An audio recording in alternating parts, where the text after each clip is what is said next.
নেপাল, সেই ছবি আপনাদের সামনে রাখছি আমরা। এবং নেপাল সীমান্তে একেবারে রাস্তায় নামলেন এই রাজ্যের রাজ্যপাল সিভি আনন্দ বোস, অর্থাৎ পানি ট্যাঙ্কির রাস্তায় কি পরিস্থিতি, তার আজ এপারে কতটা আসছে, সেই যাবতীয় বিষয় খতিয়ে দেখতে একেবারে রাস্তায়, পানি ট্যাঙ্কির রাস্তায় রাজ্যপাল সিভি আনন্দ বোস। আর অন্যদিকে উত্তরকন্যায় মুখ্যমন্ত্রী মমতা বন্দ্যোপাধ্যায়, আপনারা জানেন উত্তরবঙ্গ সফরে রয়েছেন মুখ্যমন্ত্রী মমতা বন্দ্যোপাধ্যায়, এবং উত্তরকন্যায় তার বক্তব্য, সেখান থেকেও এই বিষয়ে যাবতীয় পরামর্শ দিয়েছেন মুখ্যমন্ত্রী মমতা বন্দ্যোপাধ্যায়। নেপালে আটকে থাকা পর্যটকদের সতর্ক থাকার পরামর্শ দিয়েছেন মুখ্যমন্ত্রী মমতা বন্দ্যোপাধ্যায়।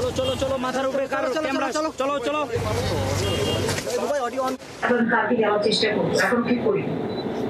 যদি সেটেল না হয় তাহলে হয়তো আমাকে থেকে যেতে হবে, আর যদি সেটেল হয় তবে আমি যাবো। তার কারণ হচ্ছে আমাদের তো একটা দায়িত্ববোধ আছে, এবং তোমরা দেখেছো যখনই কোনো প্রবলেম হয়েছে তখন কিন্তু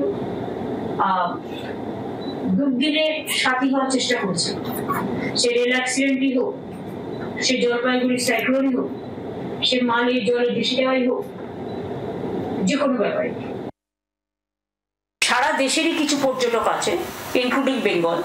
বাংলার লোকেরা তো টুরিস্ট খুব বড় বেশি, এবং তারা বিভিন্ন জায়গায় যেতে ঘুরতে খুব ভালোবাসেন, কাজেই নিশ্চয়ই আছে।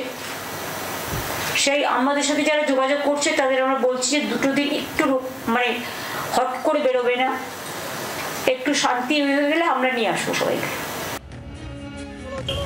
পানি ট্যাঙ্কি সীমান্ত থেকে আমাদের সঙ্গে রয়েছেন আমাদের প্রতিনিধি পিয়ালি মিত্র। পিয়ালি, কি পরিস্থিতি, তুমি রয়েছো সেখানে?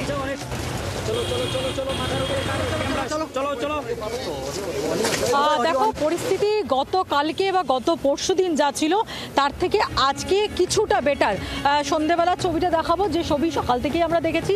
এসএসবির যে ফোর্স সেটা অনেকাংশেই বাড়ানো হয়েছে, এবং এসএসবির কড়া নজর এখানে চলছে। পাশাপাশি রাজ্য পুলিশের আধিকারিকরা রয়েছে, এবং দফায় দফায় বিভিন্ন সময় এসে সিনিয়র পুলিশ অফিসাররা তারা এসে এলাকা ঘুরে যাচ্ছেন। কিছুক্ষণ আগেই রাজ্যপাল সিভি আনন্দ বোস তিনি এসেছিলেন, এবং এই যে পানি ট্যাঙ্কির যে সীমান্ত, যেটা অত্যন্ত ক্রুশিয়াল একটা সীমান্ত, যেটা থেকে প্রচুর যেরকম পণ্যবাহী গাড়ি যাতায়াত করে, তার সঙ্গে প্রচুর সাধারণ মানুষ যেরকম ভারত থেকে নেপালে যায়, যেহেতু এটা ওপেন বর্ডার, সেরকম নেপাল থেকেও ভারতে আসে।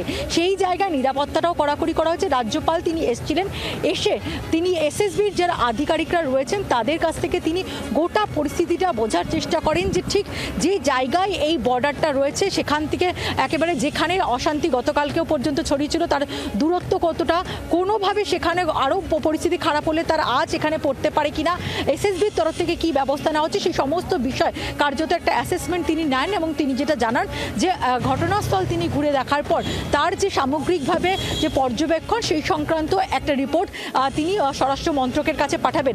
পাশাপাশি তুমি যেটা উল্লেখ করছিলেন, মুখ্যমন্ত্রী মমতা বন্দ্যোপাধ্যায় তিনি রয়েছেন উত্তরকন্যাতে, তিনিও দফায় দফায় সিনিয়র অফিসারদেরকে পাঠাচ্ছেন যাতে এখানের কোনো রকম পরিস্থিতি বেগতিক না হয়।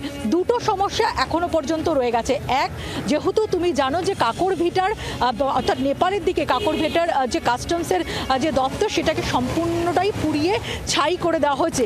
ফলে ওই পার থেকে সেটা যদি ভারতীয় কোনো পর্যটক হোক, তারা যদি এই পানি ট্যাঙ্কির দিক থেকে আসতে চায় তাদের এই ক্ষেত্রে দাঁড়িয়ে সমস্যা রয়েছে। তার কারণ কাস্টমস ক্লিয়ারেন্স ছাড়া আসার ক্ষেত্রে সমস্যা। অন্যদিকে গাড়িগুলো, পণ্যবাহী গাড়িগুলো যেগুলো আটকে ছিল সেগুলো কিন্তু এখনো পর্যন্ত আটকে রয়েছে, অন্তত 1200 থেকে 1500। এবং কাস্টমসের সঙ্গে এই সমস্ত ব্যবসায়ীরা যেটা জানাচ্ছেন, অন্তত 30 থেকে 35 কোটি টাকার পণ্য কিন্তু রাস্তায় আটকে রয়েছে, যার মধ্যে প্রচুর পচনশীল পদার্থও রয়েছে, সামগ্রীও রয়েছে। বাংলার আওয়াজ, বাঙালির আবেগ, জি 24 ঘন্টা।